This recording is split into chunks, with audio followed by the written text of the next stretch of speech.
Hello, everybody. If you want to read all the story's content in full, please go to www.steveuk.blog. Thank you. Short story 677, The Cake Catastrophe. Upper Beginner. It was a bright Saturday morning. The birds were singing and the sun was shining. It was the wedding day of Tom and Lily. Everyone was excited. Tom wore a smart blue suit. Lily wore a long white dress and shiny shoes. Everything was ready. The flowers were beautiful.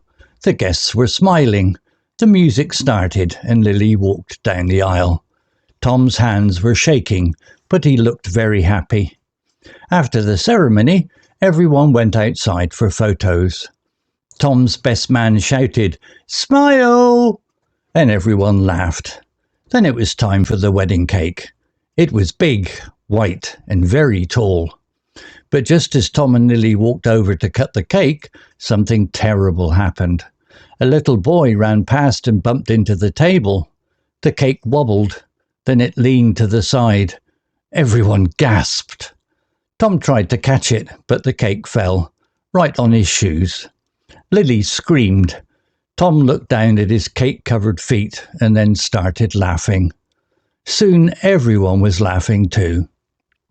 The hotel staff quickly brought out cupcakes instead. Tom and Lily cut a cupcake together. "It's not the cake we planned," said Lily, "but it's still our day." The music started again. People danced and took more photos. No one could ever forget the cake disaster, and everyone agreed it made the day even funnier. Vocabulary notes. Aisle, noun. Meaning, a walkway between rows of seats, often in a church, plane, or theatre. Example, Lily walked down the aisle. Similar words, corridor, walkway, path. Note, aisle is used especially in weddings in churches. Wobbled, verb, past tense of wobble. Meaning, to move from side to side in an unsteady way. Example, the cake wobbled. Similar words, shook, trembled, rocked, swayed. Gasped, verb, past tense of gasp. Meaning, to breathe in quickly, often because of surprise, shock, or fear. Example, everyone gasped. Similar words, exclaimed, cried out, shouted, though gasp is quieter and shows surprise. Bumped into, phrasal verb, meaning to accidentally hit or touch someone or something while moving. Example, a little boy ran past and bumped into the table. Similar words, knocked, hit, ran into. Disaster, noun, meaning a very bad or unlucky event. Example, no one would ever forget the cake disaster. Similar words, accident, mess, catastrophe, trouble. Story written by ChatGPT AI. Image created by ChatGPT AI. To read all the story's content in full, please go to www.steveuk.blog. Thank you. CC Music, drifting at 432 Hz, Unicorn Heads. Okay, welcome everyone.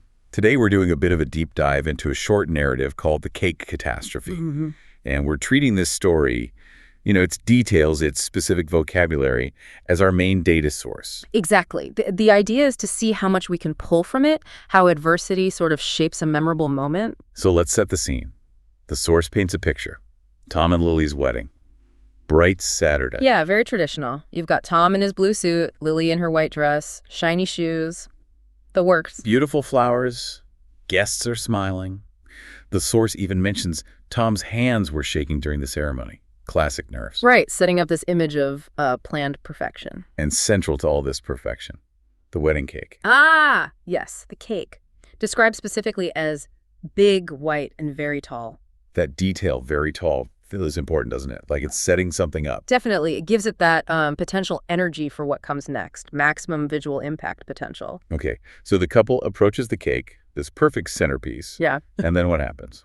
Well, this is where the plan goes sideways. A little boy just running past, and he bumped into the table. The source is clear on that specific action. I bumped into, and the source defines that for us like an accidental hit, not malicious. Exactly. Just a small accidental moment, but it's the trigger. A tiny action causing this whole chain reaction. Precisely. Because that tall cake, it starts to wobble. Wobble. Moving side to side, unsteady. You can just picture it. Yeah, it leans. And you can imagine the slow motion horror dawning on everyone. Which leads to the reaction. The guests, they gasped. That collective intake of breath, the sound of perfection shattering, really. Tom tries to be the hero, tries to catch it. Fails completely. And it lands. Where else? Right onto his shiny shoes. Splat. Just the perfect comedic timing, in a way. Now, here's the interesting part, the psychological shift. Lily screams first, right? Which is understandable. Totally natural reaction. Shock, disappointment. But then Tom, he looks down at the mess on his shoes, and he starts laughing. Yeah, that laugh. That's crucial. It changes everything. It really does. It's like permission, isn't it? Permission to let go of the perfect plan. Exactly. And because he laughs, everyone else starts laughing too. The whole mood shifts instantly. So how do they resolve this mess? Well, the hotel staff were apparently right on it. They brought out cupcakes. Cupcakes. Okay, a quick recovery. And Tom and Lily cut the cupcakes together. And Lily's quote is just perfect. Something like, "It's not the cake we planned, but it's still our day." That's a great way to frame it, embracing the unexpected. And the source itself calls the whole thing the cake disaster. It uses that word. A disaster, yeah. Defined as a very bad or unlucky event.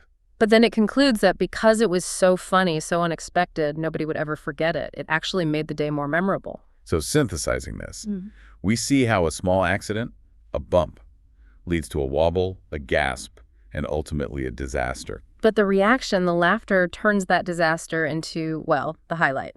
It's a neat little study in how failure can sometimes lead to joy, maybe even more joy than seamless perfection. It really shows resilience, doesn't it? The meticulous plan, the big tall cake, was ultimately less important than their ability to just laugh it off. Right. The source points out the disaster made the day funnier, more memorable. So that brings us to a final thought for you listening. If a catastrophe, a disaster, can end up being the most beloved memory of a supposedly perfect day. What does that suggest about the real value of all that meticulous planning versus maybe just being ready to embrace whatever happens, good or bad? Something to think about.